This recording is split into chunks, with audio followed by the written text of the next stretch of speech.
बगल में राजेश कुशवाहा जी हैं। ये शाहाबाद में ऐसे व्यक्ति हैं कि जो कि उपेंद्र कुशवाहा को एक आदमी नहीं जानता था। सभी लोग जानते थे कि उपेंद्र प्रसाद जी मतलब वो कोई राजपूत या बाबू साहब समाज से आते हैं। ये राजेश कुशवाहा जी का देन है कि उपेंद्र कुशवाहा जी को शाहाबाद में अगर कोई जाना पहचाना या कोई पहचान बनी या वहां से लोकसभा जीत कर केंद्र में जाकर केंद्रीय मंत्री बने, तो ये श्रेय केवल जाता है राजेश कुशवाहा जी। हम लोग वही लोग हैं जो माननीय उपेंद्र कुशवाहा जी को बिहार के मुख्यमंत्री बनाने के लिए अहम भूमिका में योगदान दे रहे थे और जदयू के सारे लोग हमारे संपर्क में हैं। सभी लोग के साथ हम जदयू को मजबूत करने के लिए मंथन करेंगे। और दूसरा दिन पार्टी का ही घोषणा कर दी। बिहार के खासकर कुशवाहा समाज के लोग बहुत ही परेशान हो चुके हैं। बार बार पार्टी बनाना, बार बार विलय करना। कि उपेंद्र कुशवाहा जी किसी भी समय केवल अपने बारे में सोचते हैं। उनका कोई कार्यकर्ता से कोई लेना देना नहीं है। बिहार के यशस्वी माननीय मुख्यमंत्री जी हमेशा से उनको सम्मान दिए हैं। जब जब उपेंद्र कुशवाहा कमजोर हुए, माननीय नीतीश कुमार जी के पास जाकर समर्पण किए और माननीय नीतीश कुमार जी ने भाई वाला संबंध रखते हुए उनको मजबूत करने का काम किए। लेकिन जब बात आने लगी कि न किसी अपने साथी को जदयू के लोगों से मिलाना, न बात करना, केवल अपने बारे में बात करना, जो अपना निजी कार्यक्रम होता है उसमें काम करना करवाना, बाकी चीजों पर बोलते थे कि रहने दीजिए। हम लोग वही लोग हैं जो माननीय उपेंद्र कुशवाहा जी को बिहार के मुख्यमंत्री बनाने के लिए अहम भूमिका में योगदान दे रहे थे। नमस्कार, मैं प्रिया, आप देख रहे हैं द बिहार प्रोजेक्ट।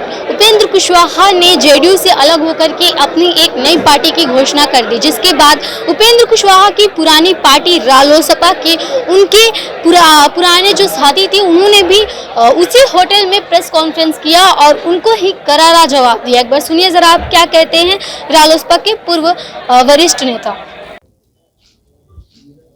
आप लोगों को पता होगा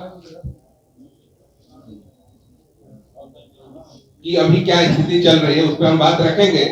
उससे पहले हम अपने साथियों का परिचय करा देना चाहते हैं।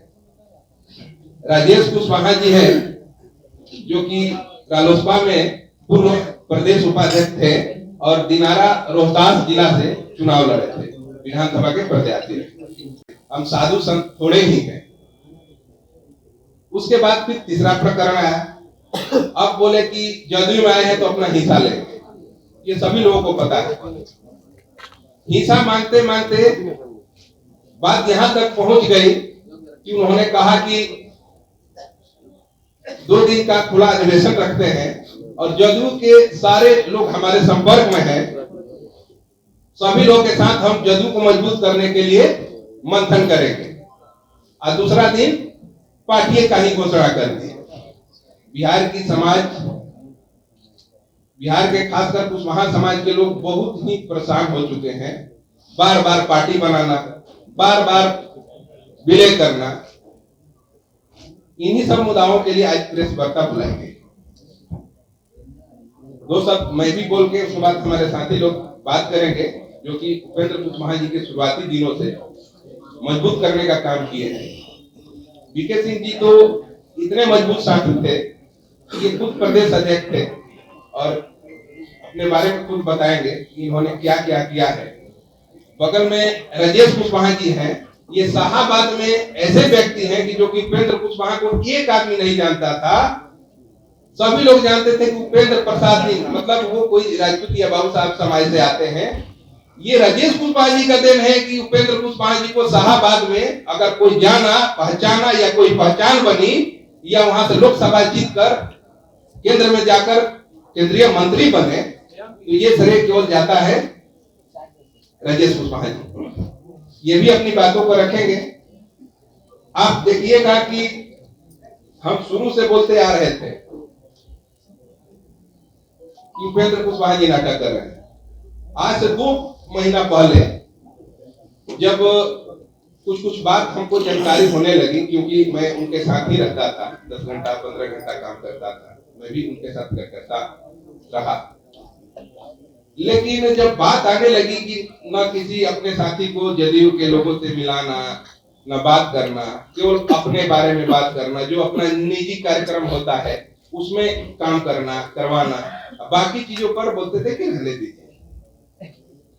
सदस्यता अभियान जब चल रहा था उस समय भी यही हुआ। बोल रहे थे कि कुछ कॉपी को हमारे ऑफिस में रख दिया जाए और वहां से लोग ले जाकर सदस्य बनाएंगे। आपको पता होगा, रिकॉर्डेड है यहाँ पर कि 50,000 सदस्य बनाने के लिए ले गए थे, जिसमें से 19,000 करीब जमा हुआ है, और कहते हैं कि सब हम ही लोग बनाए हैं सदस्य। बातें बहुत सारी हैं, सभी साथी बारी बारी से अपना बात रखेंगे। हम यही कहना चाहते हैं अपने तरफ से कि उपेंद्र कुशवाहा जी किसी भी समय केवल अपने समय अपने बारे में सोचते हैं। उनका कोई कार्यकर्ता से कोई लेना देना नहीं है। बिहार के यशस्वी माननीय मुख्यमंत्री जी हमेशा से उनको सम्मान दिए हैं। जब जब उपेंद्र कुशवाहा कमजोर हुए, माननीय नीतीश कुमार जी के पास जाकर समर्पण किए और माननीय नीतीश कुमार जी ने भाई वाला संबंध रखते हुए उनको मजबूत करने का काम किए। लेकिन कहते हैं कि जदयू को मजबूत करना है। आप देखे होंगे कि 3-4 बार इतना बड़ा बड़ा अटैक किए जदयू को कमजोर करने के लिए। कहते हैं कि अगल बगल कॉकस है, तो कॉकस आपके बगल में भी कॉकस है। हम लोग तो रहते हैं, दिन रात देखते हैं। आप ही किसी कार्यकर्ता का बात नहीं सुनते हैं, ना किसी से सलाह मशवरा करते हैं, केवल अपने मन में जो ठान लेते हैं उसका एक पूरा भौकाल बनाकर और जो मन में होता है उसका निर्णय आप कर देते हैं। आप लोग को ज्ञात हो। बाकी मैं चाहता हूं कि बीके सिंह जी अपनी बात से शुरू करें। आप सभी का बहुत बहुत धन्यवाद।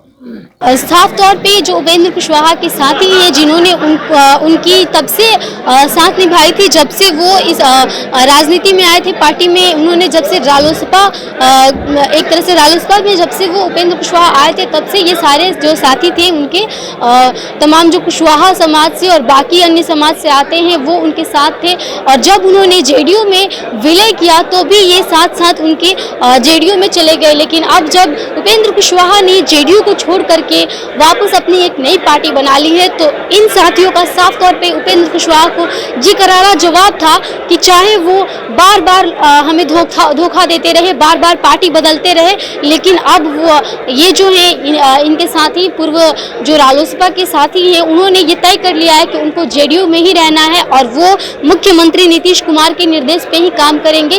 वो जो भी फैसला लेंगे वो ये लोग मानेंगे। तो ये थी उपेंद्र कुशवाहा के साथियों की बात। बने रहिए हमारे साथ, देखते रहिए द बिहार प्रोजेक्ट। धन्यवाद।